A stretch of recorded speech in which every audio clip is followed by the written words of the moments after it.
गोपालगंज नाम के एक खूबसूरत गांव में धुनिया नाम का एक चरवाहा अपने परिवार के साथ रहता था। धुनिया गरीब था, लेकिन वो बहुत ही दयालु और ईमानदार था।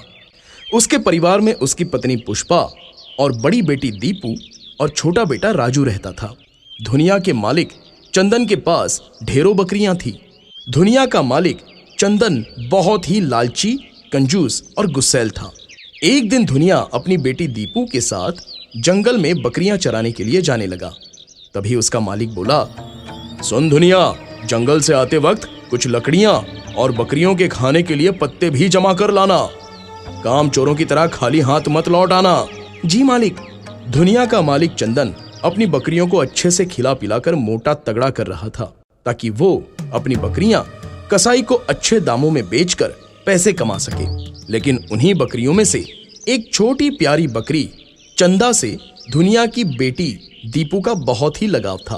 वो चंदा को अपनी गोद में लेकर अपने हाथों से चारा खिलाती और उसके साथ खूब खेलती। बाबा, क्या हम चंदा को अपने साथ अपने घर में रख सकते हैं? नहीं बेटी, ये मालिक की बकरियां हैं और तू इस बकरी से इतना प्यार मत कर। क्या पता किस दिन मालिक इस मासूम को किसी कसाई को बेच दे और तेरा मन दुखी हो जाए।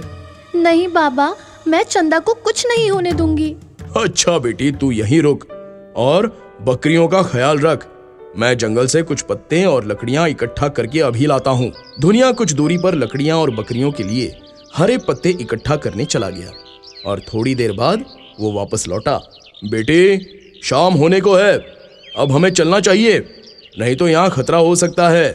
धुनिया और उसकी बेटी मालिक के यहाँ लौट आए। तभी धुनिया के मालिक की नजर उनकी बकरियों पर पड़ी, जिनमें से एक बकरी कम थी। वो गुस्से से बोला, धुनिया, इसमें एक बकरी कम है जिसे मैं कल कसाई के पास बेचने वाला था। पता नहीं मालिक, मैं तो सभी बकरियां एक साथ ही लाया था। जरूर तूने मेरी बकरी चोरी करके कसाई के यहाँ बेच दी होगी। अगर कल तक मुझे मेरी बकरी या 10,000 रुपए नहीं मिले तो धुनिया, मैं तेरी खाल खींच लूंगा। अब धुनिया बहुत ही घबरा गया। उसे कुछ समझ में ही नहीं आ रहा था कि वो क्या करे। अगली सुबह धुनिया और उसकी बेटी बकरी की तलाश में जंगल गए, लेकिन उन्हें वो बकरी कहीं नहीं मिली।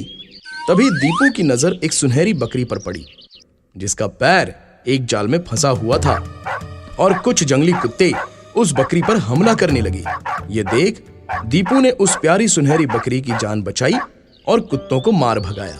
तभी अचानक वो सुनहरी बकरी बोलने लगी, बेटी, तुमने मेरी जान बचाई, तुम्हारा शुक्रिया। बकरी को बोलता देख धुनिया और उसकी बेटी हैरान रह गए। धुनिया बोला, ये क्या, तुम तो बोल रही हो और तुम्हारा रंग भी सुनहरा है। तो बकरी बोली, हाँ, मैं एक जादूगरनी थी, लेकिन एक महात्मा के दिए श्राप की वजह से मैं बकरी बन गई। लेकिन तुम लोग इस जंगल में क्या कर रहे हो? धुनिया ने बकरी को अपनी परेशानी के बारे में बताया। बकरी बोली, मैं तुम्हारी मदद कर सकती हूँ। मैं जो भी खाती हूँ वो सोना बन जाता है। तुम मुझे अपने साथ ले चलो, कल तक मैं तुम्हें खूब सारा सोना दूंगी।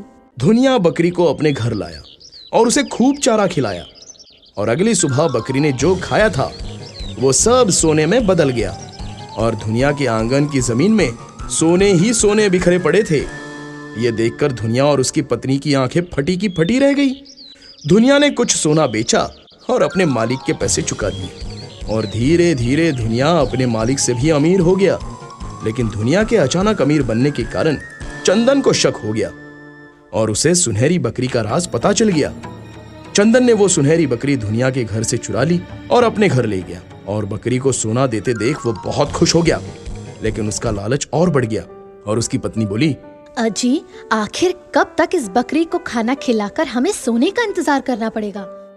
देखा नहीं, हमारा नौकर धुनिया हमसे भी ज्यादा अमीर हो गया है। किसी और को इस बात की भनक लगे, इससे पहले इस बकरी के पेट से सारा सोना निकाल लेते हैं। हाँ, तुमने ठीक कहा। आज इस बकरी को खूब खाना खिलाओ ताकि कल इसके पेट में खूब सारा सोना हो जाए और कल सारा सोना हम निकाल लें। अगली सुबह चंदन और उसकी पत्नी बहुत खुश थे।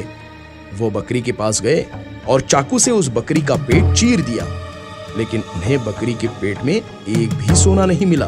तभी बकरी के अंदर से एक औरत की आत्मा निकली और वो हंसते हुए बोली, दोनों बहुत ही बुरे और लालची हो, इसलिए तुम्हें सोना नहीं मिला। लेकिन तुम्हारी लालच की वजह से मुझे इस श्राप से मुक्ति मिल गई। और वो आत्मा गायब हो गई। चंदन और उसकी पत्नी अपनी लालच की वजह से अपना सर पकड़कर रोने लगे। इसलिए कहते हैं, ज्यादा लालच बुरी बला है।